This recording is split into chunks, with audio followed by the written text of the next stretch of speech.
ఉండదు అని చెప్పి ఇవాళ ప్రతి అధికారికి కూడా నేను తెలియజేస్తా ఉన్నా. రేపొద్దున మళ్ళీ మా అధికారం వస్తుంది.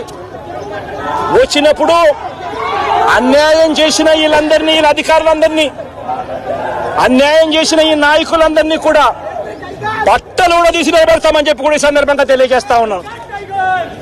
ఎవరిని వదిలిపెట్టేది ఉండదు. ఇదే వంశీని అరెస్ట్ చేసేటప్పుడు సిఐ అన్నాడట, నేను 1.5 సంవత్సరంలో రిటైర్ అయిపోతాను అని చెప్పి. రిటైర్ అయిపోయినా కూడా సప్త సముద్రాల అవతల ఉన్నా కూడా మొత్తం అందరినీ కూడా పిలిపిస్తామని చెప్పి కూడా ఈ సందర్భంగా చెప్తా ఉన్నా.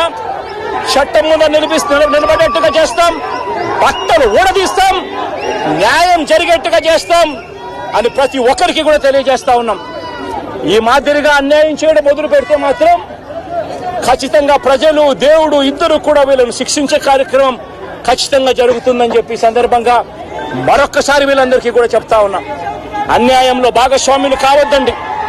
మీ టోపీ మీద ఉన్న సింహాలను గౌరవించండి, వాటికి సెల్యూట్ కొట్టండి, మీ వ్యక్తిత్వాన్ని కాపాడుకోండి అని చెప్పి ఈ ప్రతి అధికారికి కూడా ఈ సందర్భంగా తెలియజేస్తా ఉన్నాం. సెలెక్టివ్ గా కొంతమంది లీడర్స్ టార్గెట్ చేసి అరెస్ట్ చేస్తున్నారు.